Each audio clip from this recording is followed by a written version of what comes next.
Good morning, meteorologist Amanda Pappas here. Brand new tropical update for you. So I wanted to go ahead and just put all your worries at ease for right now. Today, you're in the clear. We're good to go. It's a normal day, and including tomorrow, we're going to see a beautiful day actually today and tomorrow with low end rain chances. But what the latest is from the National Hurricane Center is that we do see an upgrade in terms of Invest 97L. So we have two different areas that we're monitoring the tropics. One out here in the Atlantic. That's not the one we're worried about. The one that we're keeping a close eye on is going to be the one that is in the Caribbean. Right now, nothing is formed. This is just an area of disorganized thunderstorms. But in the 8 a.m. update from the National Hurricane Center, this was upgraded from a 70% to an 80% chance for development over the next 48 hours. Not a big deal. We knew that this was going to happen. We knew that we were expecting today to see that center of circulation or for the system to officially become named and form. So this is right on cue with what we have been expecting and telling you guys. So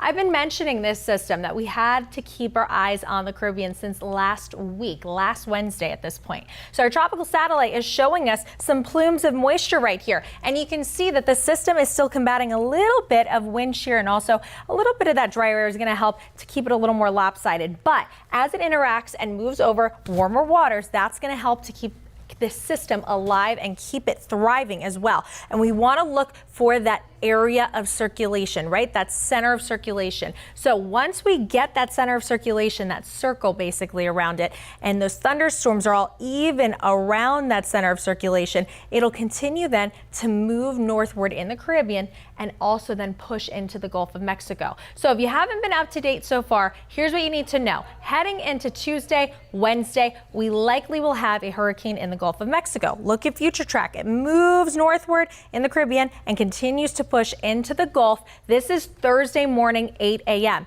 We already then are impacted by bands of rain and wind. So timeline for you. We see late Wednesday is when we start to feel the impacts of this potential tropical system or potential hurricane down the line. Right now, again, nothing exists out there. This is just an area of disorganized thunderstorms, but what we do see is that the models have a really good handle on where this is going, and they're getting a much better agreement. And once we get that center of circulation, they'll get an even better agreement and tell us exactly and be able to pinpoint exactly where this thing is going to make landfall. So here's what you need to know. Invest 97L moving northward into the rest of the Caribbean, then pushing out into the Gulf. It's going to try to make a landfall. A lot of the models showing us right now a landfall along the Big Bend of Florida, potentially Tallahassee or just to the north of us. We can see that there's still a spread, however, and a couple of the models still are a little too close for comfort, continuing to see that that direct impact potentially could be just north of Tampa. That's why we have to keep our eyes on it. No hype. No fear. I'm going to go back so you guys can see it for yourselves again. Look at this. The models showing us that potential landfall right along the Big Bend of Florida, but showing a little more of a spread this morning. Another thing, we always look at two major models here. The European, take a look. Right here, we see the system moving slowly into the Gulf of Mexico.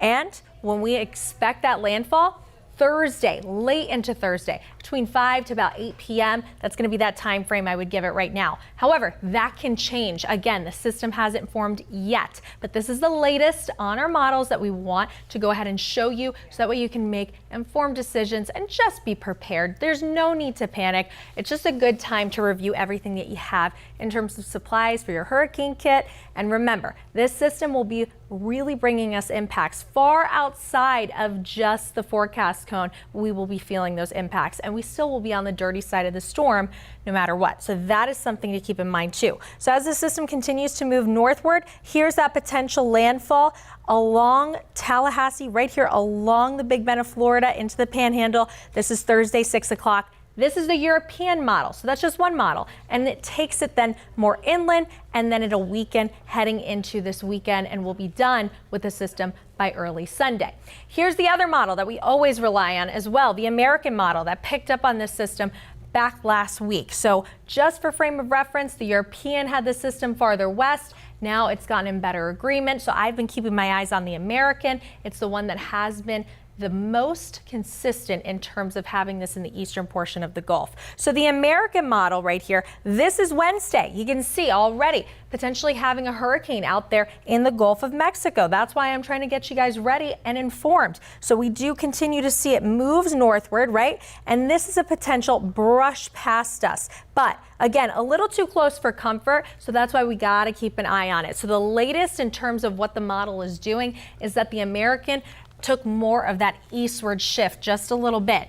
Now we don't want to see that. Hopefully it shifts more westward again, but here's the bottom line. If it does shift more eastward, we know that those impacts will be greater for us here in the Tampa Bay area. But it looks to be that we could have that landfall along the Big Bend of Florida again late Thursday, and it'll then push into land and then continue to move away from us. And we will see conditions improve heading into Sunday. Now, your wind shear also, this system has to combat a little bit of that. So that's something to keep in mind that could potentially make it weaker. Here's a recap for you. Again, what you need to know, if you haven't been listening, listen up now. A storm could be in the Gulf this week, a hurricane potentially by Wednesday. What we're going to be impacted with, rain, wind, surge, late Wednesday is when it starts up until Friday. Severe weather's possible. Rainfall total still up for grabs, but anywhere from 4 to 7 inches. Some gusty winds up to 45, even 50 miles per hour. Again, these impacts could be stronger the farther east it shifts. That potential landfall, Big Bend of Florida, late Thursday. The changes, they're still in play. We could see changes in timing, intensity, and track for you. Here's your 7-day forecast. We're good to go today and tomorrow. Everything's fine. No need to panic. Just make sure you have all your stuff in your kit ready to go today and tomorrow. And then late Wednesday is when we'll start to feel these impacts. We'll have more, and I'll have more on my own social media as well to help you prepare.